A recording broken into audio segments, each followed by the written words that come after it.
بسم اللہ الرحمن الرحیم۔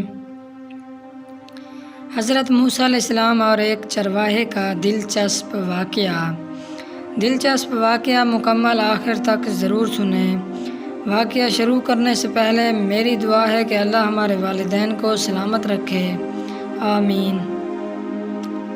ایک دن حضرت موسیٰ علیہ السلام نے راستہ چلتے ایک چرواہے کو سنا کہ وہ کہہ رہا تھا کہ اے پیارے خدا، تو کہاں ہے؟ میں تیری خدمت کروں، تیرے موزے سیوں اور سر میں کنگھی کروں۔ تو کہاں ہے کہ میں تیری ٹہل خدمت بجا لاؤں، تیرے کپڑے سیوں، پیمد پارا کروں، تیرا جوڑا ول دھوں، جن میں چنوں، اور اے پیارے تیرے آگے دودھ رکھوں۔ اگر تو بیمار ہو تو میں رشتہ داروں سے بڑھ کر تیمہ داری کروں، تیرے ہاتھ چوموں، پیروں کی مالش کروں، اور جب سونے کا وقت آئے تو تیری خوابگاہ کو جھاڑ کر صاف کروں۔ اگر تیرا گھر دیکھ لوں تو بلا ناغہ صبح شام گھی اور دودھ تجھے پہنچاؤں، اور پنیر، روغنی روٹیاں اور پینے کو مزیدار دہی، چھاچھ، یہ سب چیزیں صبح و شام تیار کر کے لاؤں۔ غرض میرا کام لانا ہو اور تیرا کام کھانا۔ میری ساری بکریاں تجھ پر فدا ہوں، تیری یاد میں میری بے قراری حد سے زیادہ بڑھ گئی ہے۔ وہ چرواہا اس طرح بے سر و پا باتیں کر رہا تھا۔ موسیٰ علیہ السلام نے پوچھا، اے شخص، تو یہ باتیں کسے کہہ رہا ہے؟ اس نے جواب میں کہا کہ اس سے جس نے ہم کو پیدا کیا ہے اور یہ زمین و آسمان بنائے۔ حضرت موسیٰ علیہ السلام نے کہا، ارے کم بخت، تو بجائے مسلمان ہونے کے کافر ہو گیا۔ یہ کیا بےہودگی ہے، یہ کیا کافرانہ بکواس اور کیا فضول باتیں ہیں۔ اپنے منہ میں روئی ٹھونس، تیرے کفر کی بدبو سارے جہان میں پھیل گئی۔ تیرے کفر نے دین کے کم خواب میں پیوند لگا دیے۔ اگر تو ایسی باتوں سے زبان کو بند نہ کرے گا تو غیرت ساری مخلوق کو جلا ڈالے گی۔ اگر تو خدا کو عادل و قادر جانتا ہے تو یہ بیہودہ بکواس تو نے کیوں اختیار کی؟ حق تعالیٰ ایسی خدمت گزاری سے بے پرواہ ہے۔ ارے حق تعالیٰ ایسی باتیں تو کس سے کہہ رہا ہے؟ کیا چچا ماموں سے کہہ رہا ہے؟ بھلا جسم و حاجت اس کے پاک بہمتا کی صفات میں کہاں؟ دودھ تو وہ پیے جس کا جسم اور عمر بڑھے گھٹے، اور موزے وہ پہنے جو پاؤں کا محتاج ہو۔ چرواہے نے کہا کہ اے موسیٰ، تو نے میرا منہ بند کر دیا، مارے پشیمانی کے میری جان جلا ڈالی۔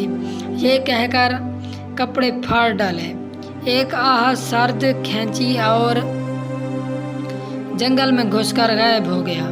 ادھر موسیٰ علیہ السلام کو خدا پاک سے وحی ہوئی کہ اے موسیٰ، تو نے ہمارے بندے کو ہم سے کیوں جدا کر دیا؟ تو دنیا میں مخلوق کو ملانے آیا ہے۔ خبردار، جہاں تک ممکن ہو فراق میں قدم مت رکھ۔ ہم نے ہر شخص کو باطنی فطرت جدا بنائی ہے اور ہر شخص کو جدا بولی دی ہے۔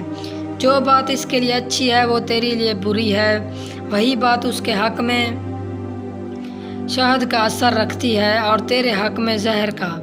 اس کے حق میں نور اور تیرے حق میں نار، اس کے حق میں گلاب کا پھول اور تیرے حق میں کانٹا ہے۔ ہم پاکی و ناپاکی اور سخت و سبق جانی سب سے الگ ہیں۔ میں نے یہ مخلوق اس لیے نہیں بنائی کہ کوئی فائدہ کماؤں، بلکہ میرا مقصد تو صرف اس قدر ہے کہ ان پر اپنے کمالات کا فیضان کروں۔ ہندیوں کو ہند کی بولی اچھی اور سندھیوں کو سندھ کی بولی پسند ہے۔ ان کی تسبیح سے میں کچھ پاک نہیں ہو جاتا، بلکہ جو موتی ان کے منہ سے جھڑتے ہیں ان سے وہ خود ہی پاک ہوتے ہیں۔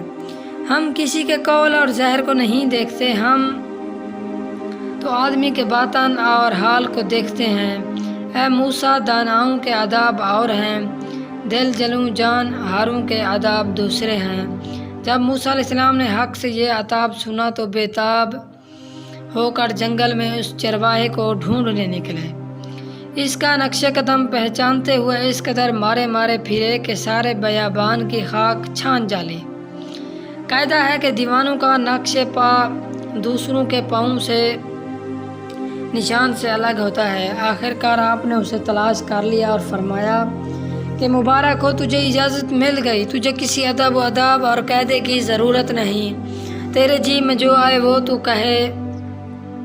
تیرا کفر دین ہے اور تیرا دین نور جہاں ہے، لہٰذا تجھے سب کچھ معاف ہے، بلکہ تیرے دم سے ساری دنیا حفاظت میں ہے۔ اے شخص، خدا کی مرضی سے تجھے معافی مل چکی ہے، لہٰذا تو بے تکلف جو زبان پر آئے وہ کہہ دے۔ چرواہے نے کہا، اے موسیٰ، اب میں اس قسم کی باتوں سے درگزرا، اب تو میں اپنے خون دل میں لتھڑا ہوا ہوں، اب تو میں سدرۃ المنتہا سے بھی آگے بڑھ گیا ہوں، بلکہ اس سے بھی آگے لاکھوں برس کا راستہ طے کر چکا ہوں۔ تو نے جو میرے گھوڑے کو کوڑا لگایا تو وہ فوراً پلٹا اور ایک ہی جست میں سب آسمانوں کو طے کر گیا۔ اب میرا حال بیان سے باہر ہے اور جو کچھ میں کہہ رہا ہوں وہ بھی میرا حوال نہیں ہے۔ اے شخص، تو جو اللہ کی تعریف کرتا ہے، تیرا حال بھی کچھ اس چرواہے سے بہتر نہیں ہے۔ تو سراسر ناقص اور جسمانی زندگی سے آلودہ ہے اور تیرا حال و کال بھی سب ناقص و گندہ ہے۔ یہ محض اس رحیم و کریم کی مہربانی ہے کہ وہ تیرے ناقص تحفے کو قبول فرما لے۔